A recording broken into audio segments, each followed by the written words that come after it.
찬송가 270장.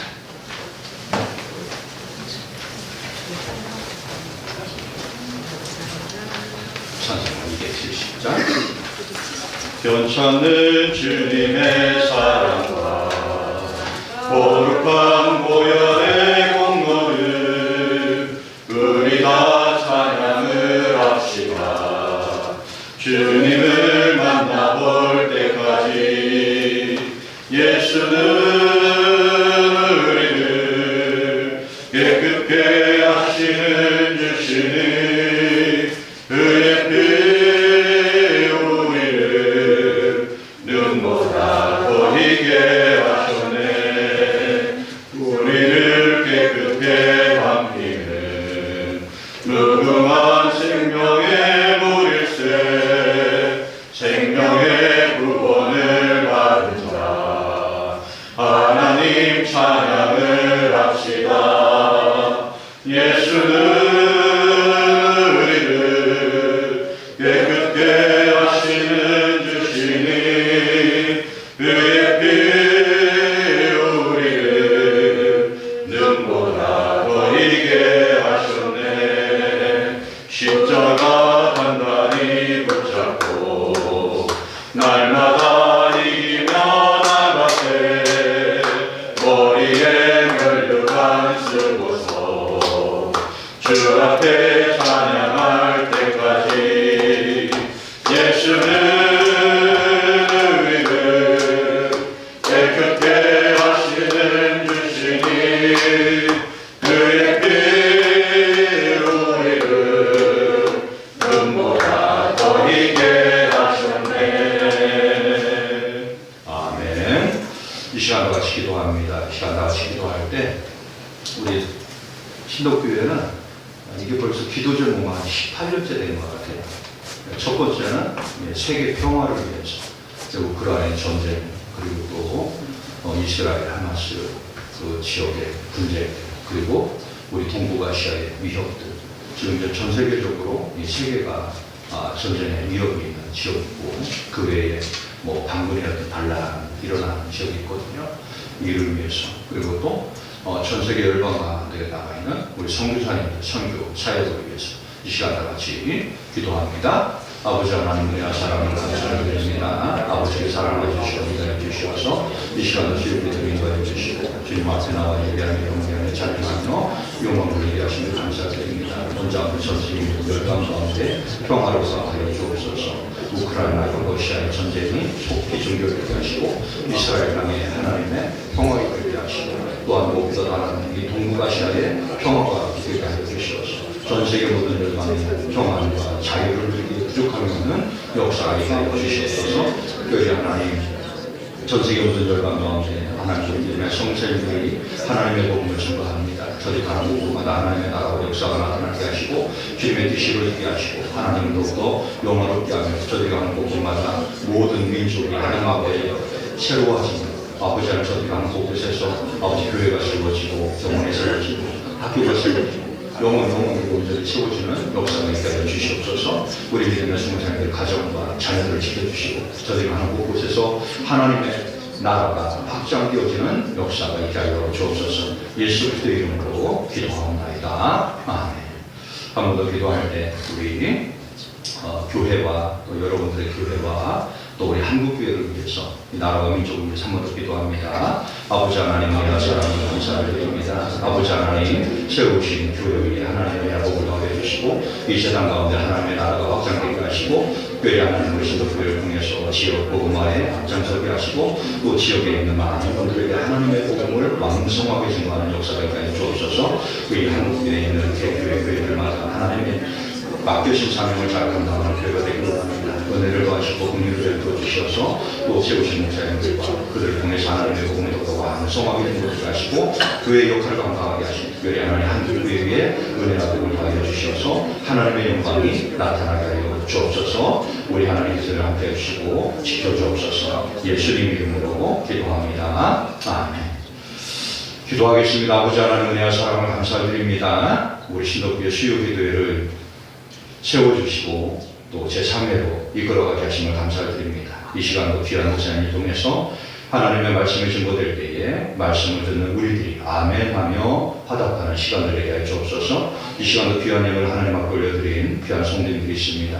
복의 복을 더하여 주옵소서. 은혜를 더하여 주옵소서. 특별히 하나님 우리 신덕교회 위에 은혜 복을 더하여 주셔서 가정마다 예배자를 서게 하시고 삶의 자리 가운데 기쁨과 감사와 감격으로 영광 돌리는 역사가 있게 하여 주옵소서. 예수님 이름으로 기도합나이다. 아멘. 오늘 우리들에게 주시는 하나님의 말씀 열왕기하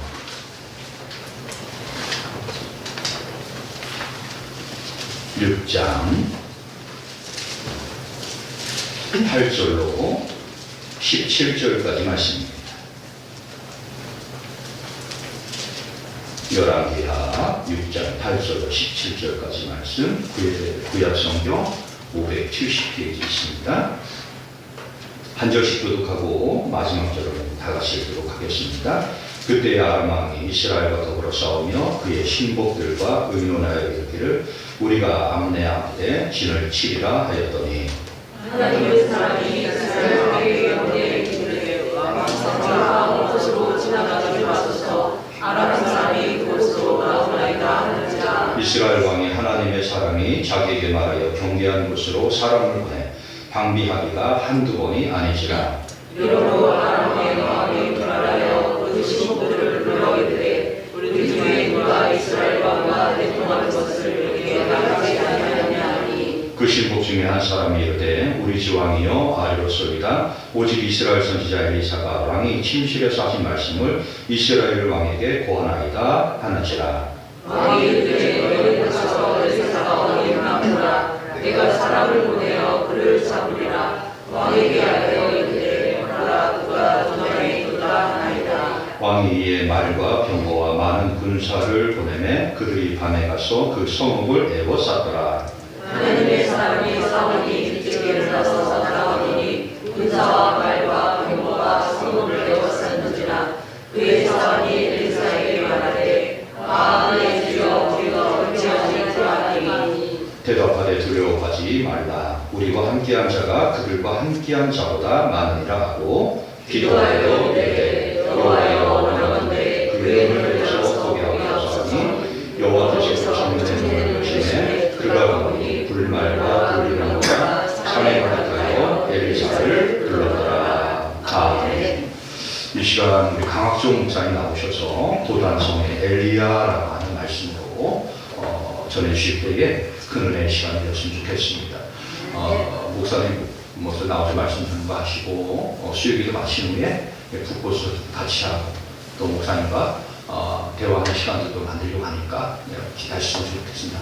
목사님 나오셔서 말씀 전해 주시겠습니다.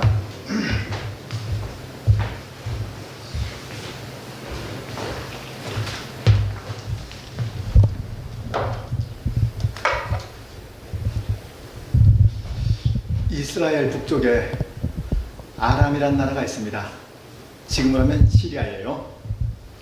국경 맞댄 나라끼리 사이가 좋기 힘들겠죠. 뭐 늘 아웅다웅 싸웁니다. 그런데 아람에 비해서 이스라엘이 별로 힘이 없어서요. 늘 시달립니다. 그런데 언젠가부터 아람이 이스라엘로 쳐들어갈 때마다 이스라엘이 그걸 미리 알고 다 지키더란 말이에요. 기습 공격 효과가 없는 거예요. 아람 왕이 어떤 회의를 소집합니다. 대체 우리 중에 누가 첩자짓 하는 거냐? 우리 중에 이거 첩자가 있지 않고서야 어떻게 우리가 이스라엘 쳐들어가는 걸 미리 알고 다 막는단 말이냐? 누구냐? 빨리 가려내자. 사실 그게 아니잖아요. 이스라엘에 선지자 엘리사가 있는 건데 이 아람 왕은 하나님에 대해서 아는 게 없습니다. 우리가 쳐들어갔는데 미리 알고 막는다. 간첩이 있는 거다. 이렇게밖에 머리가 안 돌아가는 거죠. 사람은요, 자기 수준만큼밖에 생각을 못해요. 자기가 모르는 게 있는 걸 모릅니다. 지금은 직장 다니는 제 조카가 어릴 적에요. 한 4살 때쯤. 얘가 이상한 버릇이 있었어요. 밥을 먹다 말고 중간에 젓가락을 집어 던져요. 그리고 옆 사람 젓가락을 뺏어갑니다. 웬관이 자기도 젓가락으로 뭐 콩나물, 이런 거 지어 먹을 수 있어요. 근데 콩자반 이거 안 집어지잖아요. 근데 엄마 아빠는 잘 먹습니다. 야, 치사하게 엄마가 자기만 좋은 거 쓰고 난 나쁘고 좋구나. 그래서 젓가락 집어 던지고 뺏어가요. 저도 그 집에서 밥 먹다가 한번 뺏긴 적 있습니다. 이게 그래요. 자기가 모르는 게 있는 걸 몰라요. 그거 알려면 얼른 커야죠. 그 경지에 가야죠. 자, 불신자들 예수 믿지 않습니다. 그죠? 왜 안 믿게요? 모르거든요. 예수 안에 생명 있는 거 이건 몰라요. 그거 알려면 일단 교회 안에 들어와야죠. 신앙 안에 들어오기 전에 절대 모르잖아요. 불신자들 흉보는 건 뭐 별 의미가 없고요. 혹시 우리가 신앙에 정당한 열심이 없는 이유도 혹시 알아야 될 걸 제대로 몰라서 그런 거 아닐까요? 자, 불신자가 신자가 안 되는 이유는 알아야 될 걸 몰라서 그런 거예요. 그럼 마찬가지로요. 우리가 신앙에 성실하지 않은 이유도 혹시 알아야 될 걸 모르기 때문일 수 있겠죠. 그 출애굽한 이스라엘 보세요. 성경 볼 때 좀 답답하죠. 홍해 건너고 잠깐 감격하더니만은 그 다음 광야 생활 늘 불평하잖아요. 근데 별 수가 없는 게요. 보세요. 그들이 지금 애굽에서 나왔어요. 가나안 가는 중입니다. 애굽하고 가나안을 비교하면 당연히 가나안이 좋겠죠. 근데 가나안은 몰라요. 그럼 애굽하고 광야를 비교합니다. 아니, 애굽하고 가나안을 비교해야 되는데 애굽하고 광야를 비교하니까 광야보다는 그나마 애굽이 나은 거죠. 그러니까 늘 그냥 애굽으로 돌아가자 그런 겁니다. 그럼 그땐요 별 수 없어요. 광야를 걸으면 걸을수록 점점 더 가난이 가까워진다는 거 이걸 알아야죠. 이거 모르면 늘 불평밖에 안 나옵니다. 자, 아람 왕이 묻습니다. 누가 간첩이냐? 그러니까 신하가 대답하죠. 간첩이 있는 게 아니고 이스라엘에 하나님의 사람 엘리사가 있어서 그렇습니다. 그러니까 그 아람이 비록 이방 나라였지만 하나님에 대해서 그 들음통이 조금 있는 사람이 있었던 거예요. 아람 왕보다 신하가 좀 낫죠. 근데 나가면 뭐 할 거예요? 나가봐야 고합격이잖아요. 나가봐야 낙지점수예요. 예수님 태어날 적에 동방 박사들이 묻잖아요. 유대인으로 왕 나신 이가 어디 계시냐? 헤롯이 깜짝 놀라서 서기관 대제사장한테 부릅니다. 그래서 메시아가 어디서 나왔냐 물으니까 뭐라 그래요? 유대 땅 베들레헴이 오니 이는 너는 유대 고을 중에서 가장 작지 아니하도다. 내게서 한 다섯 자가 나와서 내 백성 이스라엘의 목자가 되게 하였음이니이다. 그래서 이제 베들레헴에서 납니다. 이게 말하잖아요. 봐요. 헤롯보다 대제사장이나 서기관이 좀 낫죠. 나는 뭐 할 거예요? 나봐야 꽝이에요. 예수님과 상관없기는 마찬가지잖아요. 요거 기억해 두세요. 순종에는 등급이 있어도요 불순종에는 등급이 없습니다. 이거 제 얘기가 아니고요 성경 말씀이에요. 이사야 1장 19절 20절 볼게요. 이사야 1장 19절 20절입니다. 와, 이 교회는 강단에 물도 안 갖다 놓네요. 치사하게 정말. 이사야 1장 19절 20절이요. 고맙습니다.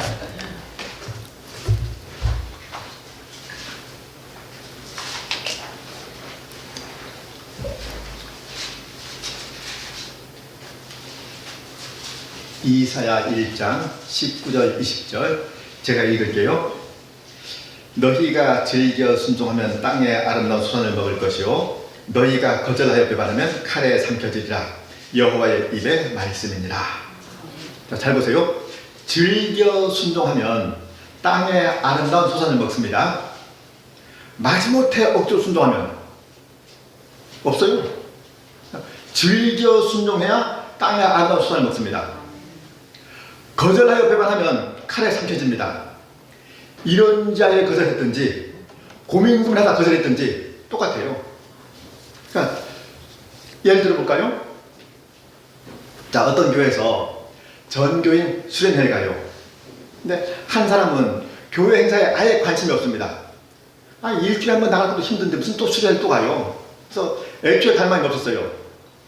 다른 사람은 갈까 말까 고민하다가 안 가기로 했습니다. 무슨 차이가 있죠? 똑같잖아요. 부자 청년이 예수님께 왔다가 내 소리를 다 가난 데 다되고 너는 나를 따라 하니까 돌아가 버렸죠. 이걸 좀 바꿔볼게요. 그 부자 청년이 쌍둥이였어요. 쌍둥이 형제가 왔습니다. 예수님께 물어요. 선생이여, 우리가 무엇을 해야 영생을 얻으리까? 예수님이 내 소유를 다 팔아 가난한 데 드리고 너는 나를 따르라 하니까 한 형제는 그냥 바로 가버리고 한 사람은 고민하다 갔어요. 무슨 차이가 있어요? 똑같아요. 얼마나 고민했는지 이거 안 따지는 겁니다. 불순종엔 등급이 없어요. 반면에 순종엔 등급이 있죠. 자, 수련회 갈까 말까 하다가 임원들이 하도 가자 하니까 막판에 억지로 갔어요. 이런 사람하고 교회에서 수련한다 그러니까 한 달 전부터 모여서 준비기도 하고 이런저런 준비물 챙기고 다른 사람 다 독려하고 해서 간 사람하고 같아요? 남들 보기엔 수련회 갔다 왔구나. 남들 보기엔 같을지 몰라도 전혀 안 갔죠. 순종엔 등급이 있고요. 불순종엔 등급이 없어요. 근데 사람들이 이거를 뒤집어 생각합니다. 순종엔 등급이 없고 불순종엔 등급이 있는 걸로요. 네, 알았어, 나중에 할게. 뭐요? 지금 하나 나중에 하나 똑같은 건가요? 나중에 할게. 지금 안 한다는 거잖아요. 나도 고민 많이 했어요.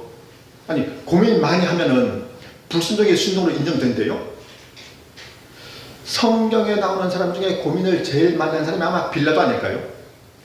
빌라도 고민 엄청 했어요. 그래서 우리가 빌라도를 이해해 주나요? 아니죠. 본디오 빌라도의 고난을 받아 십자가 못 박혀 죽으시고 끝. 그죠? 얼마나 고민했는지 이건 안 따지는 거라니까요. 제가 퀴즈 하나 낼게요. 다음 중 변명이 제일 많이 통하는 곳은 1. 회사 2. 학교 3. 군대 4. 교회. 교회. 왜 그러죠? 왜 다른 데서는 안 통하는 변명이 교회에서는 통하죠? 예를 들어 볼게요. 자, 어떤 학교에서 고3 학생이 상담실에 갑니다. 선생님, 고민이 있습니다. 뭐냐? 요새 책만 보면 공부하기 싫습니다. 책만 보면 머리 아픕니다. 선생님 뭐라 그럴까요? 쓸데없는 말 가서 공부하라고 되겠죠. 그거는 고민거리가 아니에요. 그죠? 이 내용을 교회로 옮겨볼까요? 자, 어떤 사람이요? 요새 이상하게 봉사하기가 싫어. 예배드려도 마음에 기쁨이 없어. 그러면 온 교식과 다 모여서 같이 기도하자고 그러겠죠. 아니, 학교에서는요, 공부하고 싶은 마음을 만드는 것도 자기 책임인 걸 알아요. 학교에서는. 근데 교회에서는 봉사하고 싶은 마음을 누군가 집어넣어 줘야 되는 걸 알고 있는 거죠. 그래서 봉사하고 싶은 마음이 들면 봉사하는 거고 아니면 볼 수 없는 거고. 그죠? 자, 내가 지금 봉사하는데 봉사는 자원하는 마음으로 해야지 이렇게 억지로 하는 건 하나님 보시기에 옳지 않다. 자원하는 마음 생길 때까지 당분간 쉬겠다. 맞는 말 같잖아요. 그죠? 자, 이것도 학습으로 바꿔볼게요. 나는 지금 공부하고 싶은 마음이 없는데 억지로 하고 있다. 이건 위선이다. 공부하고 싶은 마음 들 때까지 나가 놀겠다. 아니, 상황을 바꾸면 말이 안 되는데 교회에서는 다 말이 되는 줄 알아요. 도대체 누구한테 속아서 그럴까요? 자, 어쨌든요, 이스라엘에 엘리사가 있습니다. 엘리사 때문에 그렇습니다. 이 말들은 아람 왕이 엘리사 행방을 수문합니다. 도단성에 있대요. 그래, 가자, 엘리사 잡아라. 그래서 아람 군대가 도단성을 포위합니다. 사람이 보고 그냥 크게 놀란 거죠. 큰일 났잖아요. 자, 방금 그 아람 왕하고 아람 신하는요, 하나님을 모르는 두 유형입니다. 그러니까 신하가 왕보다는 좀 나았지만 그래도 꽝이었어요. 이 도단성에는요, 하나님을 아는 두 유형이 나와요. 어떻게요? 한 사람은 하나님을 알지만 세상은 여전히 두려운 사람이고요. 그죠? 사반. 또 한 사람은 하나님을 알아서 세상이 전혀 두렵지 않은 사람입니다. 엘리사. 이런 차이가 왜 있게요? 아니, 엘리사나 사반이나 둘 다 아브라함 후손이잖아요. 둘 다 난지 8일 만에 할례 받았을 거 아니에요. 율법도 지켰겠죠. 성전에서 제사 지냈겠죠. 그런데 성을 에워싼 그 아람 군대를 보면서 한 사람은 벌벌 떨고 한 사람은 의연합니다. 요즘 말로 바꿔볼까요? 둘 다 교회 등록돼 있어요. 세례 받았습니다. 직분도 받았고요. 주일마다 예배 드립니다. 11조도 할 거예요. 둘 다 구원 확신 있어요. 근데 한 사람은 구원 얻었다는 말뿐이고 세상 사는 건 늘 두렵습니다. 늘 세상 눈치를 봐요. 그러니까 자기한테 있는 그 신앙이 세상에서 별로 힘을 못 써요. 근데 다른 사람은 교회 안에서 모습 다 똑같고 세상에서도 의연합니다. 사람들 생각은 좀 이상해요. 믿는 건 좋은데 너무 깊이 빠지는 건 곤란하지. 이런 말 한 번씩 다 들어보셨죠? 누가 이렇게 말하면 또 다 고개를 끄덕거려요. 제가 이 말도 바꿔볼게요. 돈 많이 버는 건 좋은데 은행에서 줄 서면 곤란하지. 맞나요? 공부 잘하는 건 좋은데 서울대학 수석으로 들어가면 곤란하지. 맞아요? 아니, 왜 밖에서는 말이 안 되는데 교회에서는 말이 되냔 말이에요.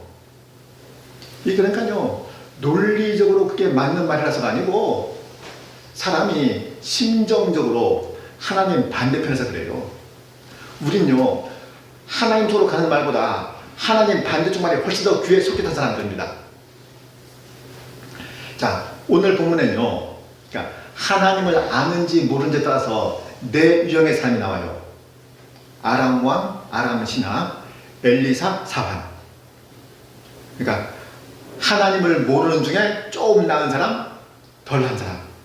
그러니까 하나님을 모르는 두 유형, 또 하나님을 아는 두 유형, 하나님을 알아서 세상에서 늘 의연한 사람, 하나님은 알지만 세상에서 늘 눈치 보는 사람. 이렇게 네 사람, 네 유형이 나오는데 우린 이 넷 중에 어디에 속할까요? 사실 우리가 하나님을 모르지 않잖아요. 주일마다 예배 드리잖아요. 물과 손으로 거듭났잖아요. 우리가 아람 왕이나 그 신할 수는 없죠. 그런데 사실 그것뿐이죠. 예수는 믿는다 그러는데 예수 믿다는 그 사실이 세상을 살아가는 어떤 그 힘이 되진 않죠.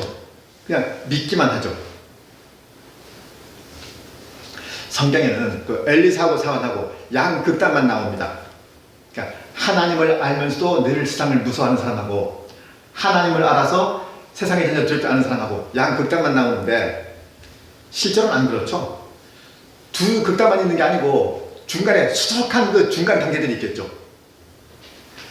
하나님을 안다 그러면서도 사소한 일만 있으면 벌벌 떠는 사람도 있을 거고요.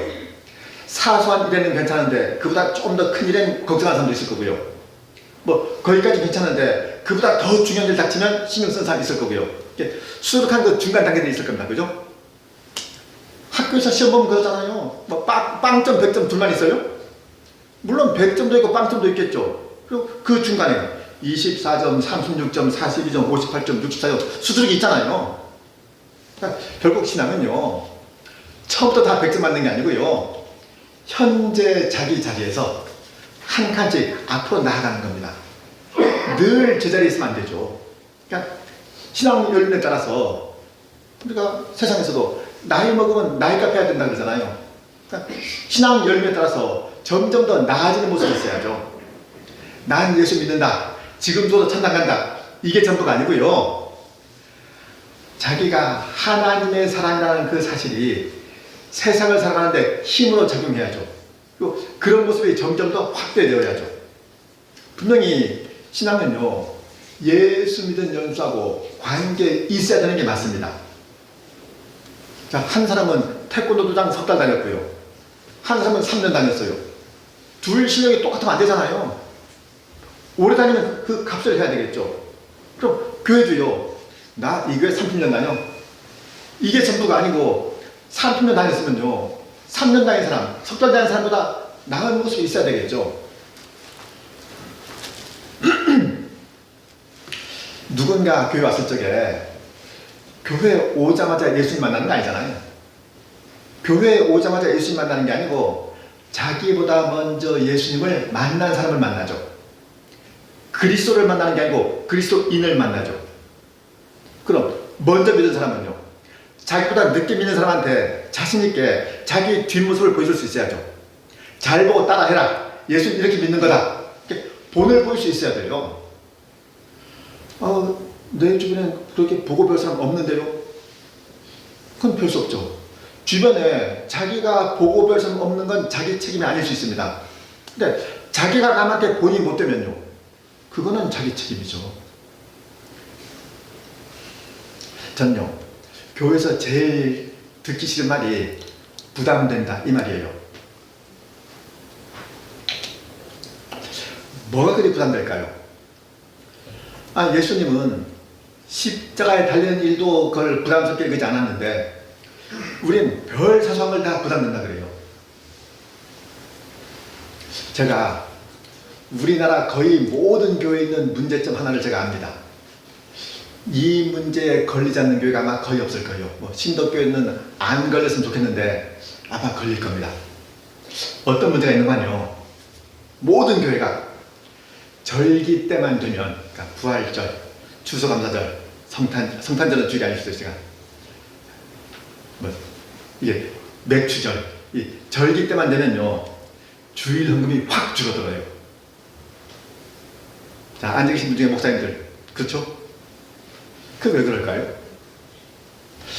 자, 성경에 나온 절기 중에 무교절, 수장절 기간이 일주일입니다. 절기를 일주일 지키면 그 안에 안식일 있겠죠. 자, 절기 때는 절기예물 드립니다. 그럼 안식일엔 절기예물 드렸으니까 안식일 예물 빼먹어요? 아니죠. 안식일은 안식일이고 절기는 절기죠. 자, 우리가 주일이면 주일 헌금합니다. 그러니까 주일이니까 드리는 헌금이에요. 절기 때 왜 빼먹죠? 그것도요.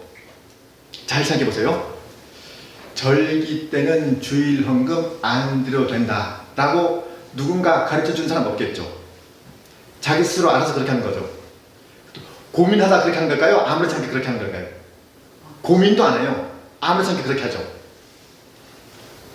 애들이 거짓말을 몇 살 때부터 하는지 모르겠는데요. 거짓말을 배워서 하지 않잖아요. 오히려 거짓말하면 안 된다고 배우죠. 그래도 거짓말하는 게 자기한테 유리한 상황에선 자연스럽게 거짓말합니다. 무슨 뜻이에요? 거짓말이 밖에서 들어오는 게 아니고 속에서 나오는 거예요. 사람이 몰래 죄인이라서 그렇습니다. 그럼 절기 때는 주일 헌금 안 해도 된다 라고 아무도 얘기 안 했는데 자기 혼자 고민도 안 해봤는데 자연스럽게 그렇게 한다. 이건요. 우린요 본래 하나님께 인색합니다. 야, 저기 어디 외부 강사 왔는데 이상한 말 하더라. 절기 때도 주일 헌금 빼먹으면 안 된다 그러더라. 이게 아니고요. 그 정도가 아닙니다. 우리의 본성이 하나님께 인색하다. 이걸 아셔야 된다는 말씀입니다. 제가 이 말을 이렇게 외부에 강사 갔을 때만 했겠어요? 저희 교회에서도 했겠죠. 근데 이제 얘기 마치고 이제 점심 먹잖아요. 한 분이 그랬어요. 목사님 둘 다 하려면 부담되잖아요. 그 말이 참 듣기 싫었습니다. 저도 사실 모르는데 그분이 평소에 주일 헌금을 얼마나 했길래 그거 하면 부담된다고 했을까요? 몇십만 원 했을까요? 고작해야 10,000원 했을 거 아니에요? 고작해야, 그죠? 그러니까 액수 때문에 부담되는 게 아니고 안 해도 되는 줄 알았는데 하라고 하니까 안 하고 넘어갈 수 있는데 해야 된다는 거, 이게 부담되는 거죠. 대체 하나님께 그 마음이 얼마나 인색하길래요. 이것도 제가 한번 예를 들어 볼게요. 어떤 집에 대학생 아들이 있다 칩시다. 군대도 갔다 왔다 쳐요. 휴일에 집에 있었는데 이모가 놀러 왔습니다. 그리고 이모가 가면서 용돈 준다고 지갑을 꺼내요. 야, 밖에 안 나가고 집에 있길 잘했다. 표정 관리하는데 이모가 10,000원을 줍니다. 그럼 진짜 표정 관리해야죠. 누굴 애로하는 거예요? 요즘 10,000원으로는요, 친구하고 둘이 카페 가서 커피도 못 마셔요. 둘 중에 한 사람은 아메리카노 마셔야 될걸요? 아니 무슨 애도 아니고 무슨 껌값을 줘요. 용돈 준다면서. 그러면 그 돈을 오는 주일에 교회 가서 헌금한다 치면요, 아니 대학생이 무슨 10,000원을 헌금을 해요. 이번엔 갑자기 거금이죠. 그러면 자기가 쓸 땐 껌값이었는데 하나님께 드리려니까 거금이에요. 이게 그렇다고 그 학생이 뭐 특별히 뭐 인색하다, 특별히 사악하다가 아니고요. 보통이요, 보통. 보통 학생이 그런 생각을 해요. 왜요?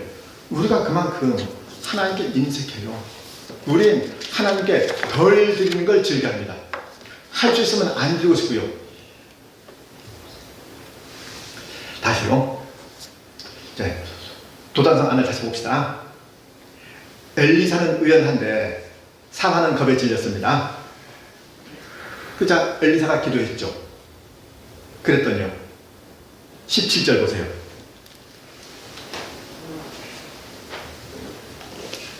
17절 끝부분에 불말과 불병거가 산에 가득하여 도단성을 둘렀더라가 아니죠. 엘리사를 둘렀더라 이렇게 되어 있죠. 불말 불병거가 도단성을 둘러서 그 도단성에 있는 엘리사가 덤으로 보호받는 거 아닙니다. 불말 불병거가 엘리사를 둘러서 엘리사가 있는 그 도단성이 덤으로 보호를 받아요. 벤허 영화 있습니다. 얼마 전에 그 리메이크 돼서 영화에는 그 장면이 없었는데 그전 벤허요. 이런 장면이 있어요. 이제 벤허가 노예선에서 노젓는 노예가 되잖아요. 근데 그 해전이 벌어졌는데 벤허가 있던 그 배가 침몰됐습니다. 마침 그 배에 로마 제독이 있었어요. 제독도 같이 이제 물에 빠진 거죠. 나무 토막 의지해서 벤허하고 제독이 일단 목숨은 거뒀습니다. 근데 제독은요, 자기가 책임자인데 자기 탄배가 침몰됐으니까 진 줄 알고 칼을 빼서 스스로 목숨을 끊으려고 해요. 근데 벤허가 만류하죠. 좀 있으니까 로마 군함이 나타납니다. 그 제독하고 벤허가 같이 이제 일단 구출됐어요. 제독은 뭐예요? 당연히 어떻게 되었는가? 전쟁은 이게 궁금하잖아요. 그러니까 로마 장교가 답합니다. 카카, 로마 역사에 이렇게 큰 승리는 없었습니다. 완벽히 이겼습니다. 그래서 제독이 마음을 놓습니다. 그리고 물을 마시려다가 벤하고 눈 딱 마주치니까 자기가 안 마시고 벤한테 먼저 양보를 해요. 그리고 뭐라 그러는 거 아니? 내가 믿는 하나님이 너를 살리려고 우리 로마에 승리를 주셨구나. 로마가 이겨서 덤으로 벤허가 살아났다가 아니고요. 하나님의 관심이 벤허한테 있어서 그 벤허를 보호하려고 로마한테 승리를 주셨답니다. 벤허, 이건 영어식 발음이고요. 히브리식으로 하면요, 벤훌입니다. 벤훌. 벤은 아들이고요, 훌은 이름인 거죠. 좀 유명한 이름이죠. 아론 훌 아시잖아요. 그러니까 훌의 아들 유다. 이게 유다 벤허입니다. 적어도 예수 믿으면요, 이쯤은 되어야죠. 자기가 어디 낑겨서 덕 보는 거 말고요, 자기로 인해서 자기 주변의 덕을 봐야죠. 그 가나안 농락을 세운 그 김용기 장로님이요, 개인 기도실에 들어가면 그 앞에 조국이여 안심하라 이렇게 쓰였답니다. 자기가 기도하는 한 조국은 안심하라 이거죠. 나라가 평탄해서 더 먹이게 꼽살 껴서 가는 거 말고 자기가 기도해서 나라를 지키겠답니다. 아니 우린 사실 뭐 김용기 장로 아니니까 그 정도 폭은 없다 치고요. 그럼 일단 우리 신덕교회 교우 여러분, 최소한 신덕교회와 안심하라 이쯤 돼야 되지 않겠습니까? 사람들은요, 걸핏하면 좋은 교회를 찾아요. 어떤 교회가 좋은 교회예요? 그러니까 어떤 좋은 교회 있습니다. 그럼 자기가 그 좋은 교회에 속하면 저절로 좋은 교인 되는 거예요? 아니죠. 좋은 교인들로 구성된 교회가 좋은 교회잖아요. 그러면 좋은 교회에 끼일 생각 말고요. 자기가 좋은 교인 되어서 자기로 인해서 그 교회가 좋은 교인 되어야죠. 자, 저는 당연히 이 신덕교회가 좋은 교회 되길 바랍니다. 아니요, 여러분은 바라지 마세요. 저만 바랄게요. 여러분은 바라지 마시고요. 여러분은요, 신덕교회가 좋은 교회 되길 바라지 마시고요. 여러분이 좋은 교인 되어서 여러분으로 인해서 이 신덕교회가 좋은 교회 되게 하세요. 자, 주변 사람들이 물을 겁니다. 저 신덕교회 어떤 교회야? 아무 교회가 그 교회 권차잖아. 저 신덕교회 좋은 교회야? 아무 교회가 다녀. 이쯤은 되어야죠. 적어도 예수를 믿으면요. 자, 예수님이 이 세상에 왔습니다. 자기가 남보다 얼마나 거룩한지 이거 과시하러 온 거 아니잖아요. 예수님이 이 땅에 오셨다 갔는데 그로 말미암아 구원 얻은 사람이 아무도 없더라. 말이 안 되는 거 아니에요. 그러면 우리가 이 땅에 있습니다. 적어도요, 우리를 위해서 덕 보는 사람이 있어야죠. 우리는요, 남의 덕 보려고 모인 사람들이 아니고요, 남한테 본이 되려고, 누군가 남에서 덕 보라고 그렇게 존재하는 사람들입니다. 이 신덕교회 아무쪼록 좋은 교인들로 구성된 그런 교회 되기를 소망합니다. 기도하시겠습니다. 아바 아버지 하나님 감사합니다. 크신 은혜, 놀라운 사랑으로서 저희 모두를 품어주신 가운데 오늘 이렇게 함께 모여 하늘 아버지를 예배하게 허락하셨사옵나이다. 아버지 하나님 바라옵기는 저희 하얀 신앙인을 친히 불러 모아 주셨사오니 바로 저희 연고로 이 교회가 좋은 교회 되게 하옵시고, 저희 연고로 이 동네가 좋은 동네 되게 하시고, 이 마을이 좋은 마을 되게 하시어서 아버지 하나님, 누군가 저희를 말할 때마다 하나님의 크신 영광이 같이 나타나기를 간절히 소망하오니 그런 저희 소망 꼭 이루어지도록 저희 앞으로 남은 길 오롯이 인도하여 주옵소서. 예수 그리스도를 이름으로 기도드리옵나이다.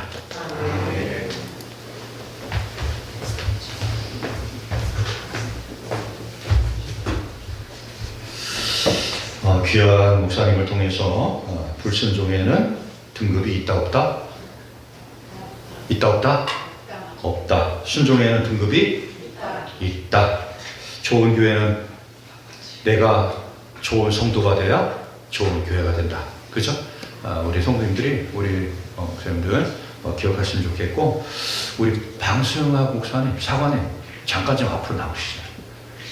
축도 좀 부탁드려요. 우리 교회에 다른 교단의 목사님이 오시는 게 정말, 오늘 이건구 목사님한테 부탁을 드릴까 했는데 이건구 목사님 너무 젊어가지고 우리 방상 목사님한테 밀려서 우리 방상 목사님 나오셔가지고 축도를 해주시면 좋겠고, 우리 주보를 한번 보시기 바랍니다. 오늘 교회 나오신 모든 분들 환영하고요. 우리 교회는 주보 보시면서 제가 우리 교회는 하면 영혼을 구원할 제자 삼는 교회 아닐 겁니다. 우리 교회는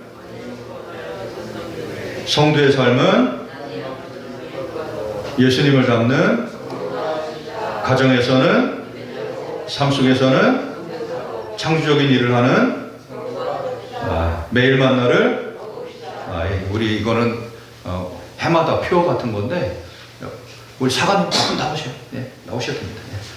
네. 우리 잘 기억하셨다가 삶의 자리에서 하나하나 좀 하셨으면 좋겠고요. 네이버 블로그에 교회 홈페이지가 있습니다. 마을회관 복음박스 같이 동참해 주시고요. 제3회 신년 수요기도에 진행되고 있습니다. 계속해서 기도했으면 좋겠고, 우리 방승학 대천 구세군 교회 담임하시는 사관님이세요. 축복, 기도 부탁드리겠습니다.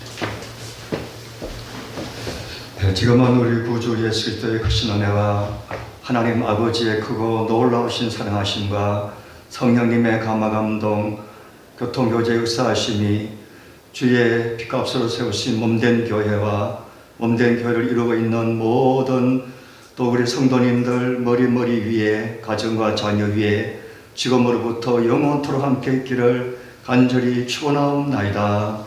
아멘.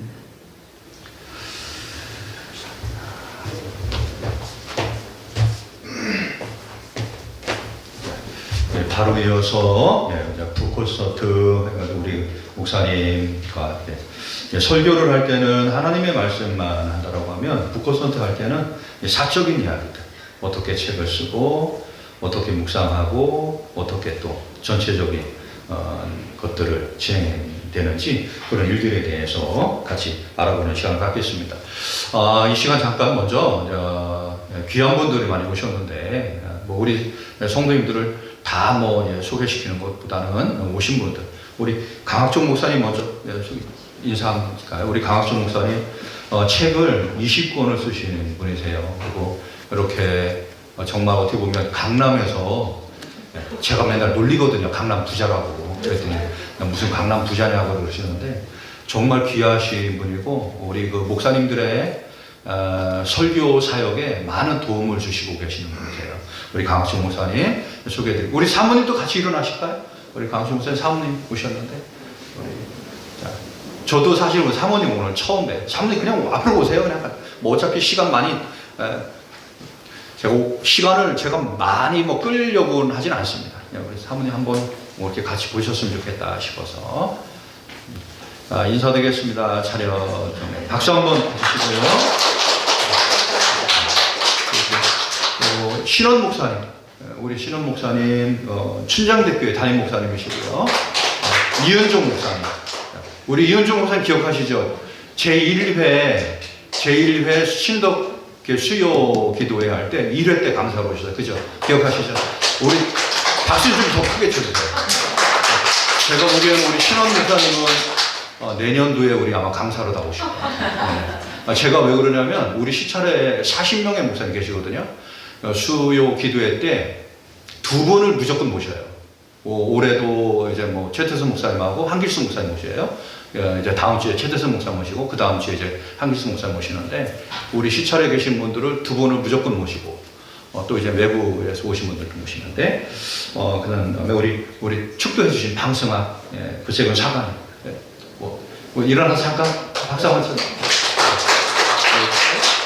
우리 이건구 목사님 그리고 박희영 사모님 광천 중앙 침례교회 담임 목사님이신데 우리 정혜일 전사님 그리고 사모님 같이 좀 공주에 있는 유구 장로부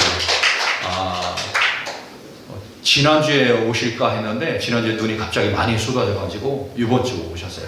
아마 이번 주도 오시고 아마 다음 주도 오시고 그 다음 주도 오시고 그러지 않을까 싶긴 한데 그 외에 오신 분들을 환영을 합니다.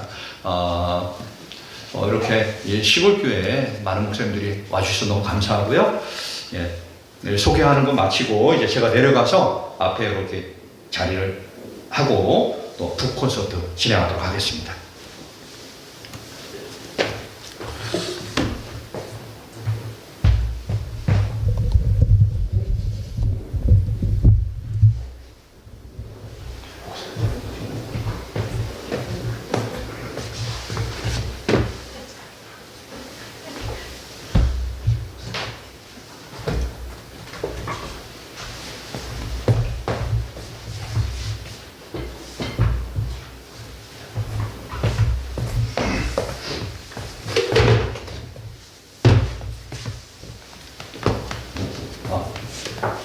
목사님이 여기 앉으시고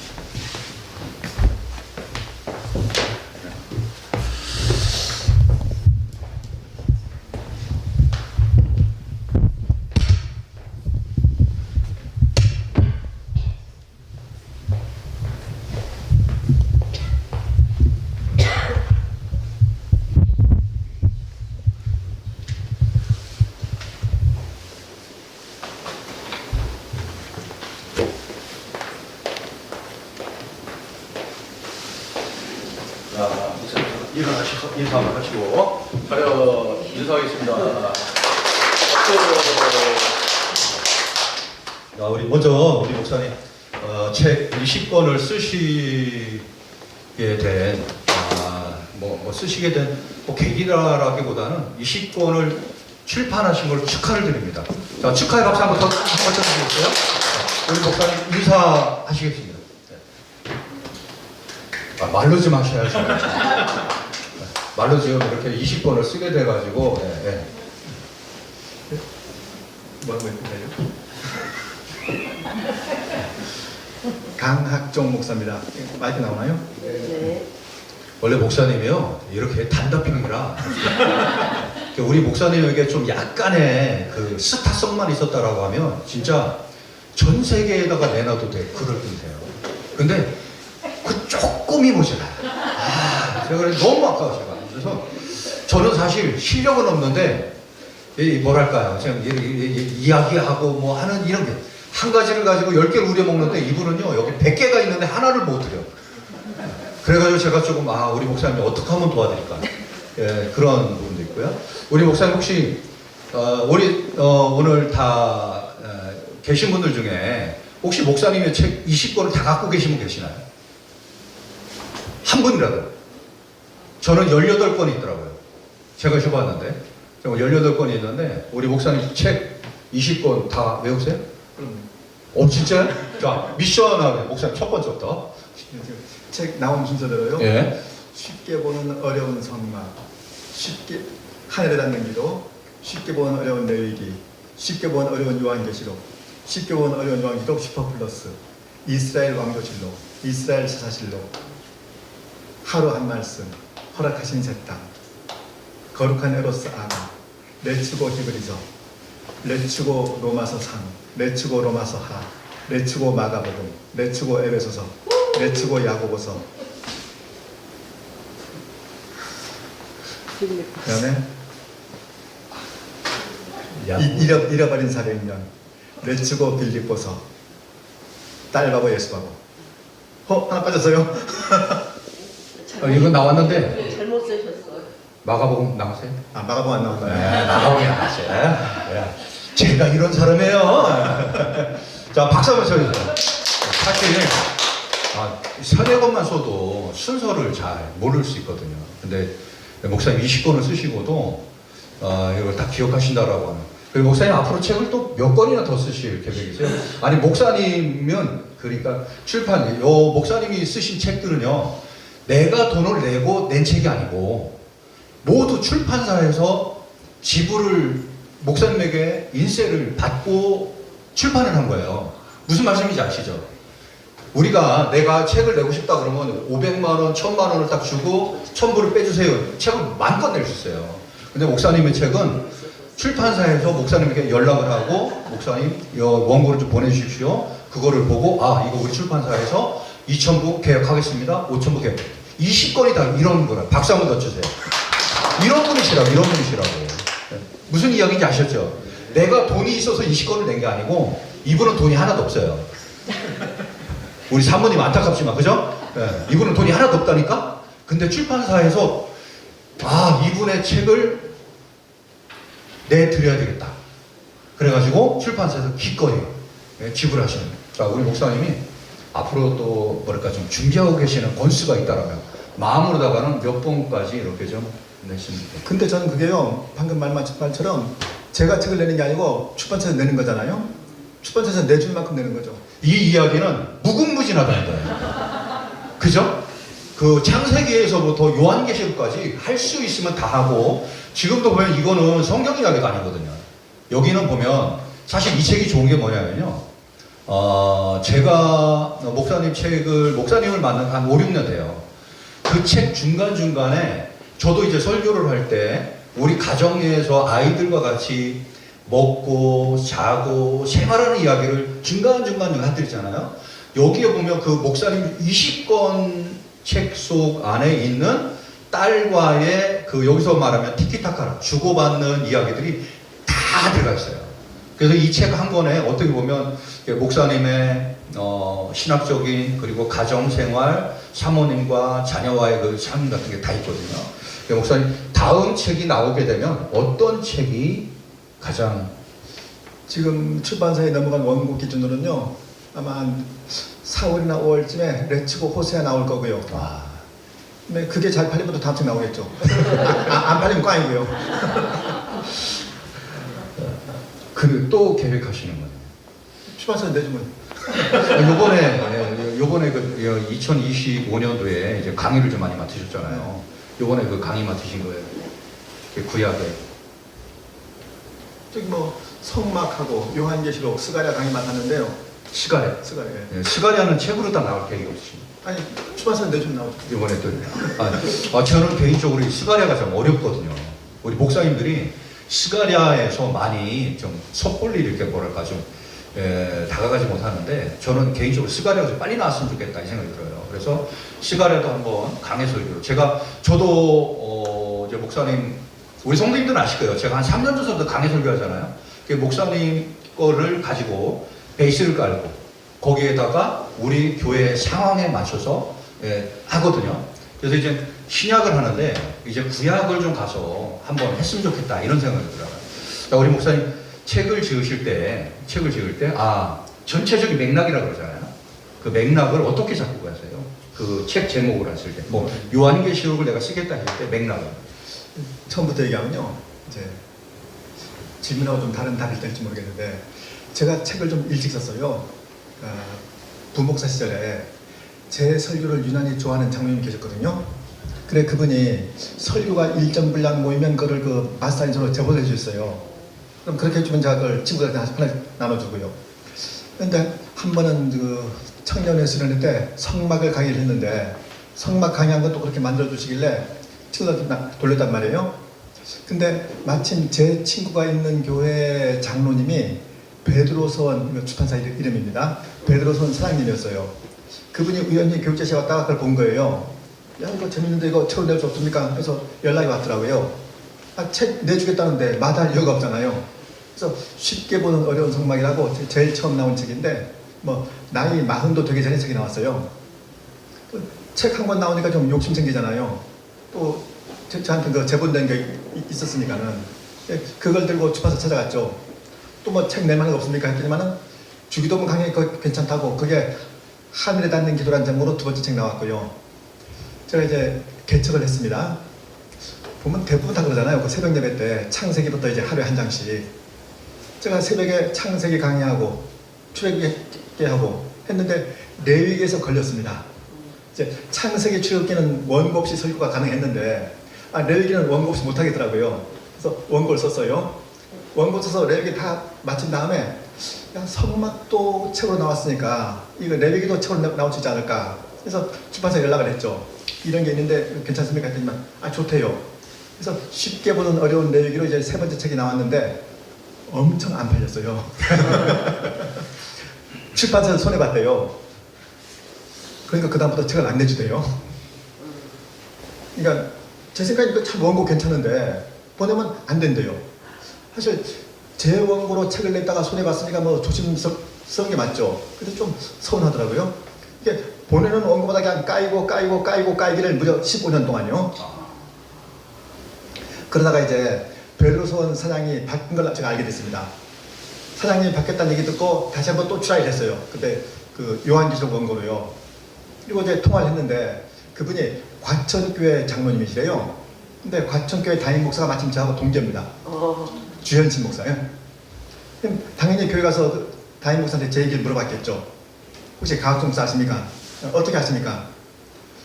제가 이 대목에서 잠깐만 제 자랑 좀 할게요. 여기 마침 또 제 동기 두 분 계신데 어때요? 학교 다닐 적에 제가 만든 자료로 공부하셨죠? 두 분 다. 아닌가요? 제 동기가 한 280명입니다.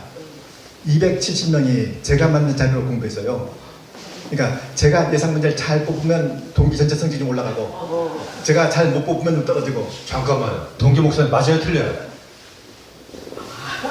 얘기가 없네. 목사님 이거 난 일부러 안 해가지고. 아예 안 하신 거예요? 우리 신원 목사님 맞아요 틀려요? 신원 목사님 표정 봐서는 맞는 것도 같아요.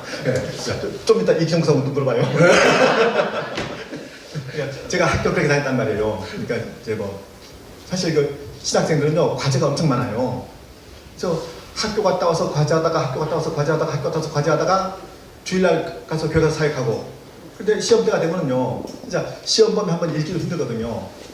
누군가 시험 범위 다 요약해놓고 예상 문제 뽑고 하면은 그걸로 공부하는 겁니다. 근데 다 제가 만든 걸로 공부했으니까는 그 주현신 목사가 정명한테 아유 그 사람 학교 날 때부터 끝내줬습니다.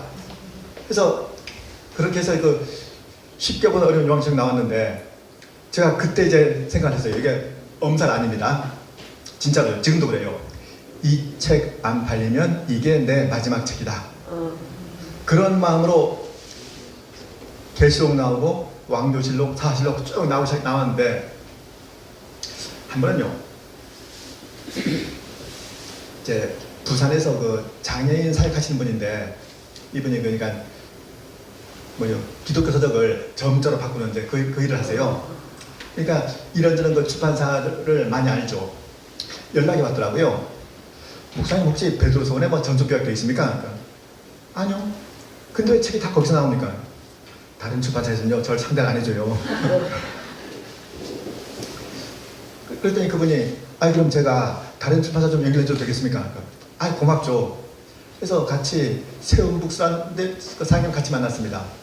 세운북사 사장님하고 얘기를 하는데 저한테 신구약 중간사 책을 쓸 수 있겠네요. 한번 쓸 수 있습니다. 그래서 그게 잃어버린 400년이라는 제목으로 나왔어요. 이렇게 반응이 꽤 좋았거든요. 그래서 제가 또 혼자 어떤 생각했는가 하니 야 됐다. 나도 이제 출판사에 좀 발언권 좀 생기겠다. 앞으로 세운북사에서 나 좀 알아보시겠지 했는데 저 혼자 생각이었습니다. 아 잃어버린 400년 참 잘 팔렸는데 이거 원고를 넘겼더니 또 까였어요. 안 되겠대요. 그래서 세운북사에서 까이고 네, 아르카란 데서 나온 건데 제가 그 페이스북을 하거든요. 근데 그러니까 제 패친 중에 제가 베드로서원에서 책 내는 걸 참 못마땅히 여기는 패친 몇 명 있어요. 웬관이요. 베드로서원이 참 오래됐는데 책을 잘 못 만들어요. 저한테 항상 그럽니다. 거기서 책 내면 다른 데서 내라고. 아 다른 출판사 나 상대 안 해준다고. 아 그럼 내가 소개해준다 해서 또 다른 분이 아르카란 출판사 소개해줘갖고요. 그래서 이게 나온 거예요. 그러니까 이게 잘 팔리면 아르카 제 책을 다음을 또 내줄지 모르겠는데 심통치 않아요. 그래서 저는 늘 이게 내 마지막에 책일지 모른다라는 마음으로 책을 내는데 사람들이 다 엄살로 알아요. 전 심각한데. 네, 마지막 책인 줄 알았는데 20권을 내셨다는 거죠? 결국은 자랑이에요, 그죠? 그러니까 늘 아슬아슬하게요. 네, 마지막 20권이다 하셨는데, 아, 우리 목사님, 이제 뭐, 북콘서트를 이제 이렇게 좀 어떻게 보면 여기가 좀 생소한 곳이잖아요. 아니죠. 이제 아직 지금 답변이 남았잖아요. 아, 그렇죠. 책 쓸 때 중점 두는 거. 네. 이제 이거 말하려고요. 네. 그럼 사실 가끔 이 질문 받거든요. 어떤 거에 중점 두느냐. 근데 저는요, 애초에 책 써야지 해서 쓴 게 아니고요. 20권 중에 18권이 설교했던 내용을 적게 다듬는 거거든요. 사실 설교 원고 그대로는 별로 인기가 없습니다. 그러니까 원래는 설교 원고인데 설교 원고 아닌 척 고치는 거죠. 그러니까 예를 들어서 오늘 본문이 열왕기하 6장 8절로 17절이었잖아요. 그렇게 하지 말고 6장 8절, 6장 9절 이게 한 절 한 절 쪼개기도 하고요. 또 말투 좀 바꾸고 이게 설교 티가 최대한 안 나게 이렇게 다듬는 게 그 책으로 나온 거라서 책 쓸 때 중점 둔 거 글쎄요. 제가 설교 준비할 때 중점 둔 건 당연히 이게 무슨 뜻일까, 어떻게 전달할까 여기에 신경 쓰는 거고요. 그러니까 이제 그거를 다시 바꿔서 책을 낼 때는 따로 신경 쓸 게 없고요. 잃어버린 400년 같은 경우는요. 이건 처음부터 책으로 쓴 거니까 이건 중점을 둔 게 있습니다. 그러면 읽어보신 분이 안 계실 것 같은데 그 신구약 중간서가 엄청 복잡해요. 그러니까 외국 역사잖아요. 사람 이름도 다 생소합니다. 다 어려워요. 전부 다. 그래서 저는 최대한 좀 쉽게 쓰는 쪽에 대한 관심이 있었고요. 독자들이 재미있게 읽을 수 있게 썼어요. 그러니까 책 중에 이런 내용 나와요. 카이사르가 바람둥이였다. 카이사르가 젊은 시절에 해적들한테 포로로 끌려간 적이 있다.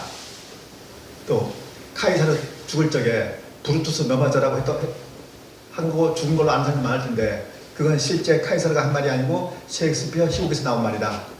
사실 이런 얘기들은 신구약 중간서 400년에 별로 해당상 없는 거거든요. 근데 책에다 그 말이 들어갔습니다. 웬관이 독자들 읽기 좀 재미있으라고요. 또 반면에 뺀 것도 있어요.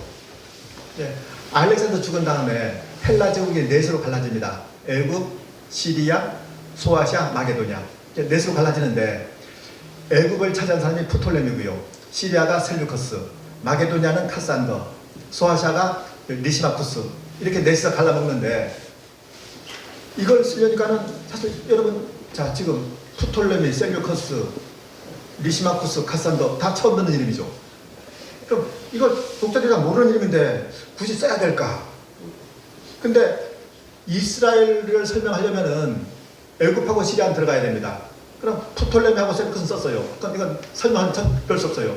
근데 뭐 리시마쿠스, 카산더 이거는 한 번 나오고 말 이름들이거든요. 그래서 뺐습니다.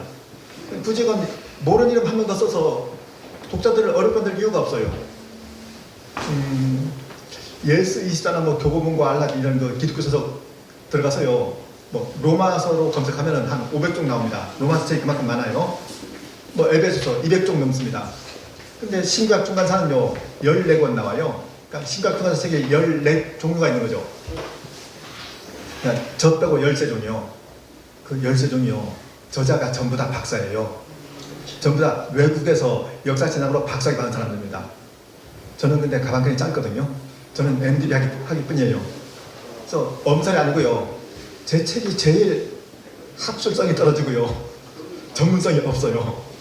잃어버린 사람이더니 그리고 그만큼 쉽습니다. 그러니까 쉽게 쓰는데 주안점도 없고요. 그 다음에 이거는요 애초부터 불신자도 읽을 수 있게 썼어요. 일단 재미있게. 요즘 사람들 책 참 안 읽잖아요. 그러니까 평소에 책을 안 읽는 사람도 읽을 수 있게. 네, 거기에 주안점도 없고요. 여러분 대답됐습니까? 이상입니다. 저는 사실 그 잃어버린 400년은 아직 갖고 있질 않아요. 근데 잃어버린 400년 중간사는 우리 전체적인 역사학자들이 써도 정말 어렵게 쓰거든요. 이제 목사님이 쓰신 스타일을 알겠어요. 어떻게 썼는지는. 그 전혀 중간사를 모르는 사람들도 그냥 이해하기 쉽게 대략 계략적이라고 그러죠. 대략 중간사는 이런 흐름으로 맞지 않겠는가. 자, 목사님 평상시에는 어떻게 지내세요? 그 사적인 것 좀 한번 여쭤보겠습니다. 일단 새벽에 교회 갔다 와서요. 아침 먹고 헬스장 들렀다 출근합니다. 점심은 교회 근처에서 사 먹고 저녁은 대충 교회에서 뭐 고구마나 옥수 같은 걸 때우고 9시에 퇴근하고요. 그러니까 월화수목금토일 일과가 똑같습니다. 네. 책을 쓴다라고 하는 게 사실 보통 착실하지 않으면 못 쓰거든요. 사실 목사님은 뭐 나는 뭐 하는 게 이거밖에 없습니다 하시는데 이 책이 한 권이 나오기까지는 어마어마한 노력이 있어야 되고 연구가 있어야 되고 뭐 사적인 이야기인데 목사님 따님이 계시잖아요. 딸바보잖아요. 예, 제목이 그죠? 예, 딸을 좀 소개를 좀 한번 잘 좀 해줘 보세요. 우리 권사님들 손자들 중에 어마어마하신 분들이 많습니다. 그래서 아직 딸이 시집을 안 갔어요. 아직 시집을 안 갔으니까 자, 딸을 좀 한번 소개를 한번 잘 좀 해주시면 좋겠습니다. 아니 근데 딸 하나 있긴 있는데요. 원래 36이고요. 근데 혼사에 어른이 개입을 못해요. 저는 어디 가서 그만하는 거 알면 저 맞아 죽습니다. 그러니까 그냥 뭐 나이는 36이고 그냥 직장 다니고 있고 여기까지만요. 더 좀 해봐요. 돈도 좀 많이 벌고 학교도 좋은 데 나왔거든요. 사실 예전에 제가 딸한테 좀 진작에 물어본 적이 있어요.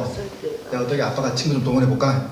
왠가니 딸이 오케이만 하면은 제가 친구들 다 목사니까 야 그게 좀 괜찮다면 좀 찾아봐라 할 수 있단 말이에요. 근데 애가 지급하는 바람에요. 일단부터 그냥 입 다물고 있습니다. 자, 이제 혹시 여기 목사님들이나 우리 그 성도님들 계시는데 궁금한 게 있으시면 질문하시고. 자, 우리 박희영 사모님. 네. 목사님 책을 보면 되게 기본 상식, 지식들이 굉장히 많으신데 그건 사실은 책을 많이 읽지 않고는 얻을 수 없는 노하우들이거든요.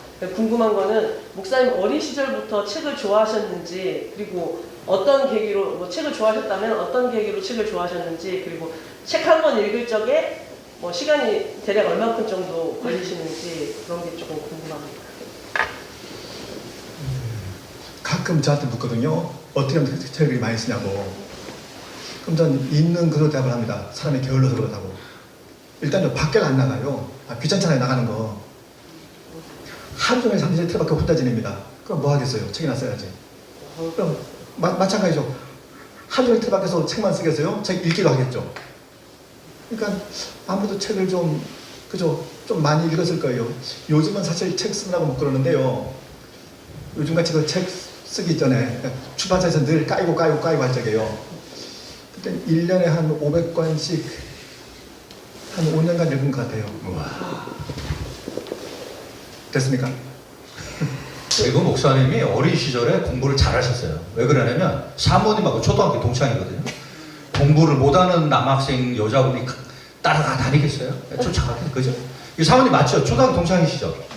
네, 초등학교 동창하고 이렇게 결혼하신 거죠? 근데 졸업도 같이 내긴 했겠다. 왜 졸업이 나왔는지 모르겠어요. 우리 그 얘기 좀 하시죠. 우리 사모님 어떻게 만나셨는지 한번 이것도 좀 궁금하네, 그죠? 아니, 그냥 초등학교 동창이고요. 같은 교회 다녔고요. 끝. 목사님하고 사모님하고 대단하신 게 뭐냐면요. 이 사모님 집에 딸이 몇 명이야? 열 중에 몇 번째? 큰 딸. 첫 번째. 처제가 9명. 우리 결혼을 하고 난 다음에 8째가 태어났다가 9째가 태어났다. 아니, 결혼한 다음에 아니에요. 결혼한 다음에 안 했대. 연애할 때? 네. 그 처제가 몇 명? 9명. 저 우리 목사님 집안에는 형제가 몇 명? 3남 1녀. 아버님이 7남원의 장남. 7남원의 장남. 두 집안이 만나면은요, 이게 건물이 필요해요. 건물이다. 아파트. 그러니까 와, 명절 때 되면은 뭐 참 어마어마하시던데 뭐 가장 많이 모이면 몇 명 정도 모이나요? 처가에 가면요, 한번 제가 세배할 적에 시간을 재봤어요. 그러니까 저하고 아내가 장모님께 세배 드리는 걸로 시작해서 막내 처제가 막내한테 세배하는 게 끝나잖아요. 시간 됐습니다. 1시간 50분 걸렸어요. 이 책에 보면 그런 이야기가 나와요. 목사님은 명절이 되면 다 털리는 거야. 딸은 명절이 되면 다 수금을 해요. 혹시 목사님 그거 수금해가지고 어떻게 좀 재미 좀 있으셨나요? 딸 세뱃돈으로 신권 같은 걸로 160만 원 써보셨어요?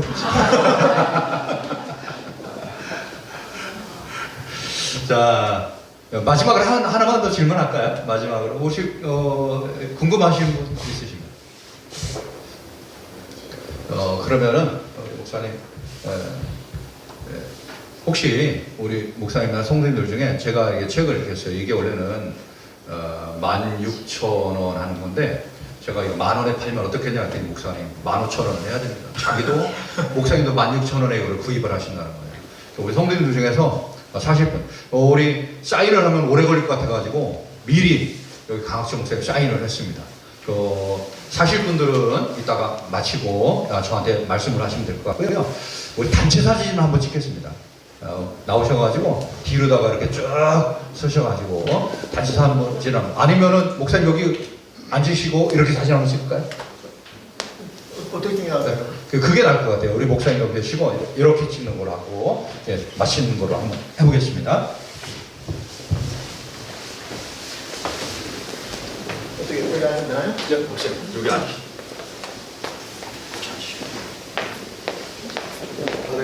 받아야죠.